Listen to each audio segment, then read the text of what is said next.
Hello, good people. My name is Tatenda, Chiwanga and Zimbabwe. So today we were talking about the Diaspora mortgages that were launched by Steward Bank on Friday in London.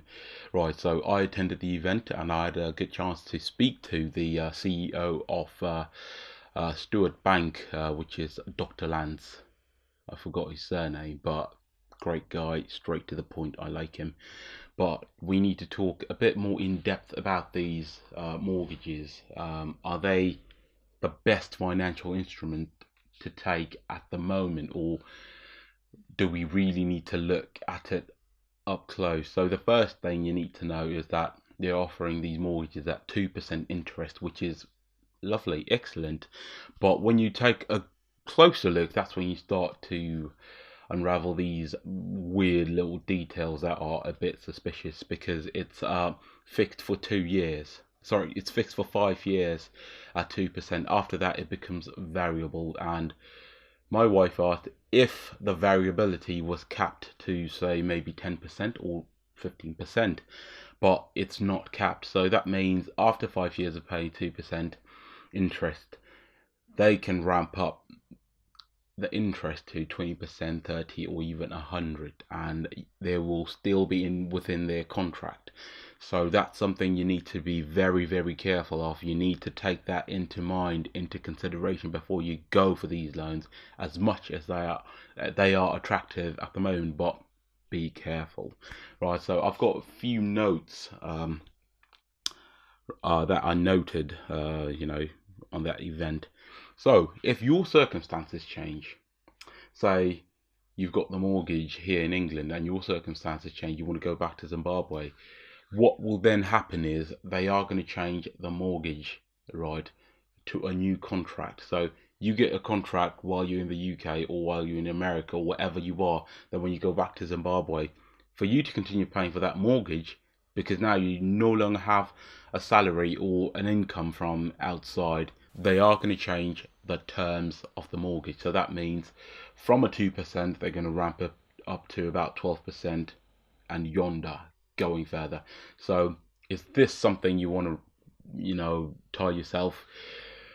It's a bit tricky for me. For me, definitely not for me, but for you, you need to really think about this. If anything changes, because you're buying a house that you want to go live in, right? So if you're going to buy a house and you get a 25-year mortgage, and this all like ties you here for you to continue paying for that mortgage, or else if you go back to Zimbabwe, you'll need to change the terms of the contract, and it goes from 12%, it goes from 2% to 12%.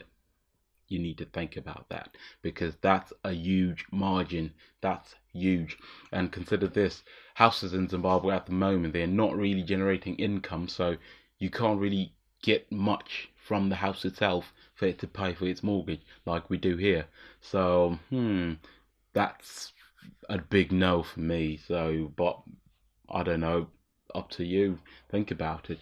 And the other thing is, you're buying a house with forex money, right, foreign currency, and when you decide to sell it, are you going to get a buyer who's going to give you in foreign currency? That's something you need to think about. And even though Steward Bank is offering mortgages to buy houses in Zimbabwe, if someone wants to buy your house via their scheme, via their mortgages, they're not going to give you US dollars. They're not going to give you any money that's recognized internationally. You're going to get a huge transfer, which is just numbers in a bank. You're not going to be able to use that money. So you need to really, really think about this before you do anything. Because if you buy these houses on a mortgage, say 10 years from now you decide to sell it, are you going to get money that's worth anything? Because at the moment, you're buying into these mortgages, paying back the mortgage with hard-earned foreign currency. So you need to really, really think about it. Because here, I can assure you, if I buy a property here, I get rentals. That's income. That's money. I'm getting paper and digits that are money everywhere. But if you get a transfer from Zimbabwe, that's probably not money anywhere else. That's just like bond notes.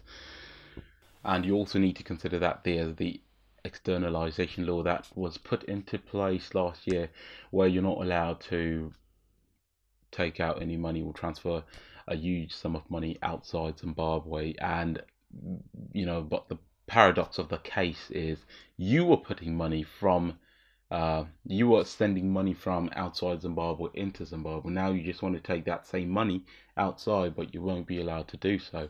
So before you make such a big move as to get a mortgage, you need to really think about it.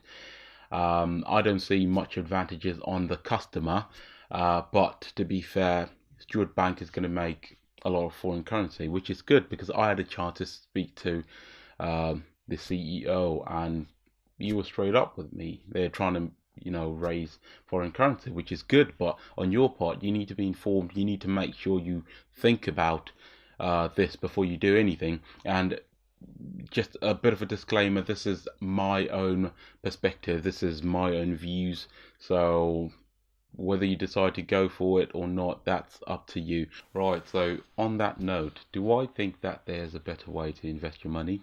Of course there is, and if you stay tuned for the next video, I'm going to be talking about how I would do it and how I am doing it, how I'm investing money in a better way than the mortgage that's being offered by Steward Bank, because I feel that's a huge trap, and you need to be very, very careful. But anyway, as I said, it's up to you to go for it or not, and I'm just sharing my perspective. And please like and subscribe, share with your friends and family, and please, I'd like to hear what you think, because I might be biased. I think maybe there's something I'm missing, something I'm not really understanding. But if you would like, please share with me in the comment section below, and we can get talking. Let's share ideas. That's the whole basis of this whole thing. This platform is to share ideas for us to act in the best way possible. So until next time, see you again.